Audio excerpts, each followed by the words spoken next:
Hey everyone, I'm back with another update. In this episode, I'll cover an attack on CBP agents and the government shutdown. Of course, I'll end with the noteworthy tidbits, which are plentiful in this episode. U.S. Customs and Border Protection agents were shot at during an immigration enforcement operation in Chicago's Little Village neighborhood, amid the ongoing Operation Midway Blitz targeting undocumented immigrants with criminal ties. No one was struck by the gunfire, but the event escalated tensions, leading to a manhunt for the suspect and clashes with protesters. According to the Department of Homeland Security, an unidentified man driving a black Jeep fired shots at CBP agents as they conducted routine arrests, with the shooting being described as a drive-by style attack. Following the gunfire, a group of agitators threw paint cans and bricks at DHS vehicles, prompting agents to deploy tear gas for crowd control. Chicago police officers assisted in securing the area after the shooting, and the FBI and CBP are leading the investigation into this matter, with no arrests reported as of late November 8th. Onto the government shutdown. On the 7th, Senate Democrats, led by Chuck Schumer, offered to reopen the government in exchange for a one-year Affordable Care Act subsidy extension, estimated at over $100 billion, plus a bipartisan committee for ACA reforms. Senate Majority Leader John Thune rejected the proposal as a non-starter, calling it a Democratic ploy to tie funding to unrelated policy, and Trump posted on Truth Social urging senators to stay in Washington until the shutdown ends, threatening filibuster reform if no deal is reached. The Supreme Court granted a temporary stay via Justice Ketanji Brown Jackson on a lower court's order for full November SNAP benefits, allowing the administration to issue partial payments, 65% of normal, while appeals proceed. This affects about 41 million recipients.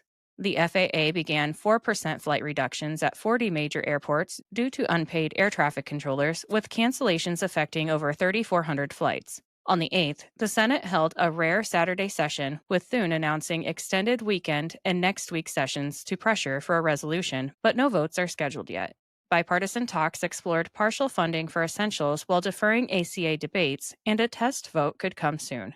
Trump proposed redirecting ACA subsidies directly to individuals as vouchers for private insurance, bypassing insurers, an idea echoed by GOP senators like Lindsey Graham. The FAA escalated cuts to 6% at affected airports, and ground stops hit Chicago O'Hare and NYC JFK, with unions protesting safety risks from overtime. Senate Democrats blocked the passage of Senator Ron Johnson's bill to pay federal employees during the shutdown, and betting markets show 93% odds the shutdown lasts beyond November 11th. Now it's time for the noteworthy tidbits, which are brought to you today by Old Glory. Let me tell you about them quick.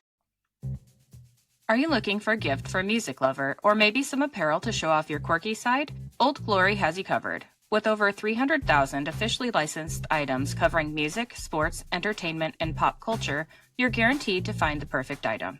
They even have seasonal gear. My husband enjoys the Beatles and Led Zeppelin apparel, and I love the Billy Idol apparel. I even found items for my fellow plant enthusiasts. This family-owned superstore is known for their quality and customer service, offers free standard shipping on all orders, and orders are shipped the same day you purchase. My discount code gives you 15% off your entire order, and it's currently the best deal available. Just visit oldglory.com and enter in my promo code JADE, that's JADE, at checkout. All right, let's get back to the tidbits. President Trump endorsed Vivek Ramaswamy, who is running for governor of Ohio. Hungarian Prime Minister Viktor Orban visited the White House to meet with President Trump to secure an exemption from U.S. sanctions on Russian oil and gas imports, which Hungary relies on for its energy needs. Orban obtained a one-year exemption for Hungarian imports, and he and President Trump held a bilateral meeting where they discussed energy and nuclear deals, peace in Ukraine, and economic and strategic ties.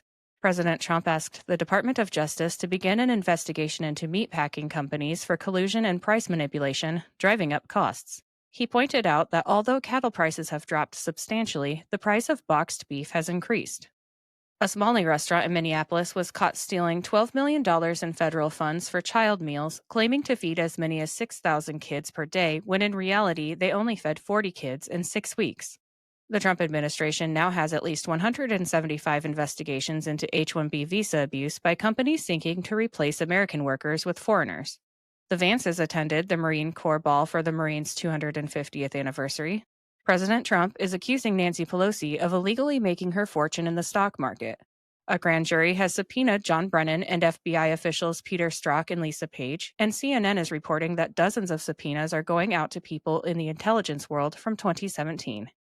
President Trump said that no U.S. government official will attend the G20 in South Africa as long as the human rights abuses continue, as white South Africans are still being killed with their land being illegally confiscated.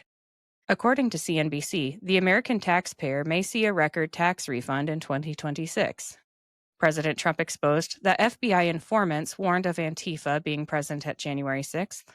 The Center to Advance Security in America filed an official judicial ethics complaint against Chief Judge James Boasberg for approving secret Department of Justice subpoenas targeting GOP members of Congress without their knowledge. In their words, Boasberg enabled one of the most disturbing episodes of political surveillance in modern history. Lastly, Federal Housing Director Bill Pulte confirmed the option of a 50-year mortgage is coming, but many have responded to this plan by calling for a ban on massive corporations buying single-family homes. That's all I have for today. I'll be back with another update soon. Until then, please like, subscribe, and share this podcast, and follow me on Instagram and X at Shades of Jade Pod. Thank you for listening and have a great day.